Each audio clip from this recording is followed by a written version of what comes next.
नमस्कार, मैं मृणाल और आप देख रहे हैं भिवाड़ी न्यूज एक्सप्रेस। मैं मौजूद हूं गुरुग्राम में, आम आदमी पार्टी के ऑफिस पर मौजूद हूं और मेरे साथ में हैं आम आदमी पार्टी से लोकसभा अध्यक्ष मुकेश डागर साहब।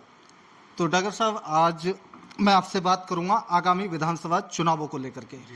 तो फर्स्ट तो बताइए कि क्या रिस्पॉन्स रहने वाला है आम आदमी पार्टी की तरफ से।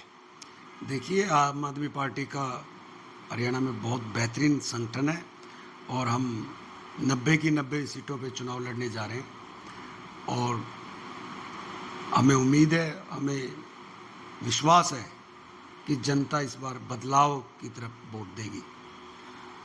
अभी आपने लोकसभा चुनाव लड़ा था तो गठबंधन में कहीं तक आपने कांग्रेस के साथ में जाने का काम किया था, लेकिन इस बार फिर दोबारा से विधानसभा चुनाव आप अकेले ही लड़ने की बात कर रहे हैं। तो क्या उम्मीद कर सकते हैं कि आने वाले कल में अगर गठबंधन की संभावना रहेगी तो आप गठबंधन करेंगे? देखिए, अभी हमारा जो गठबंधन है वो राष्ट्रीय स्तर पर गठबंधन है, परंतु जब हम हरियाणा की बात करते हैं तो हरियाणा में आम आदमी पार्टी सभी 90 की 90 सीटों पर अभी अपने आप तैयारी कर रही है और 90 की 90 सीटों पर हम कैंडिडेट उतारने जा रहे हैं। बात रही इसकी कि चुनाव में किसी के साथ गठबंधन हो पाएगा या नहीं हो पाएगा। देखिए, इसका जो संभावनाएं राजनीतिक में हमेशा बनी रहती हैं और ये अच्छी बात भी है। और इसका जो फैसला जो गठबंधन का है वो हमारे सीनियर नेतृत्व, जो हमारे संयोजक हैं श्री अरविंद केजरीवाल जी, उनके ऊपर डिपेंड करता है कि वो किस तरह से गठबंधन करते हैं। अभी लोकसभा चुनाव में देखा जाए आपको एक सीट पर मौका दिया कांग्रेस ने, तो क्या लग रहा है कि जिस तरीके से कितना जो जी बैलेंस आपको देखने को मिला इसमें? देखिए, हरियाणा के अंदर हम एक सीट पे चुनाव लड़े थे कुरुक्षेत्र के अंदर और 5 लाख कुछ हमने मत उसमें प्राप्त करे थे। केवल 15,000 वोटों से हम वहाँ चुनाव हारे हैं। अगर 15,000 वोट हमारी तरफ आ जाते तो हम वहाँ विनर होते।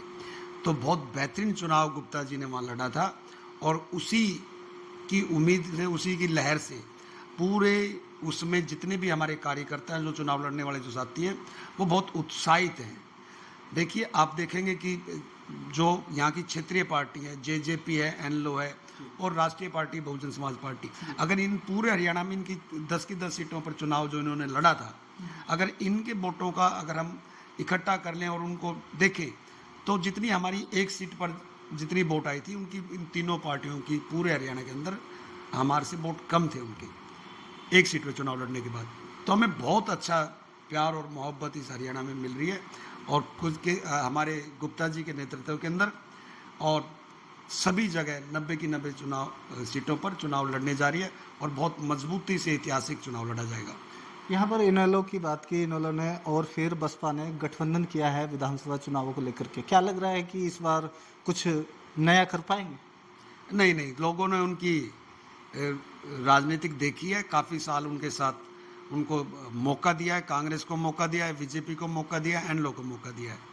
अब लोगों ने मन बना लिया है कि बदलाव की तरफ लोग वोट देना चाहेंगे और केजरीवाल जी ने जो दिल्ली और पंजाब के अंदर जो काम किया है उस काम को देखते हुए हरियाणा भी बदलाव की तरफ वोट डालेगा। अभी मैं देख रहा हूँ कि कल को जो बहुसंख्यक लोग हैं SC ST में क्रीमी लेयर और वर्गीकरण को लेकर के 21 तारीख को सीधा जो भारत बंद करने का इन लोगों ने आह्वान किया है, तो क्या इसका असर गुरुग्राम में देखने को मिलेगा?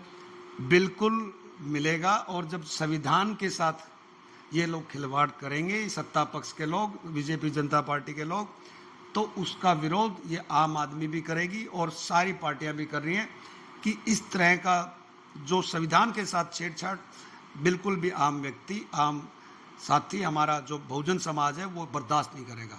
लेकिन आम आदमी पार्टी का कोई भी सीनियर लीडर जितने भर हैं बचते हुए क्यों नजर आ रहे हैं? इस पर कोई सटीक जो प्रतिक्रिया क्यों नहीं आ रही है? देखिए, समय समय पर पार्टी की तरफ से इस पर बयान आते हैं और जहां एक बहुमत खड़ा होता है उस बहुमत के साथ आम आदमी पार्टी हमेशा खड़ी रहती है। ये थे हमारे साथ में मुकेश डागर साहब। इन्होंने हमने आगामी चुनावों को लेकर के, लोकसभा अध्यक्ष हैं ये आम आदमी पार्टी से, आगामी चुनावों को लेकर के हमने इन्होंने चर्चा की। इन्होंने सीधा ही जो यहाँ पर बताने का काम किया कि आगामी जो चुनाव रहेंगे कहीं तक 90 की 90 सीटों पर ये चुनाव लड़ने का काम करेंगे। दोस्तों इसी के साथ में बने रहिए, मृणाल के साथ में मिलेंगे किसी नेक्स्ट वीडियो में। तब तक के लिए जय हिंद, जय भारत, धन्यवाद।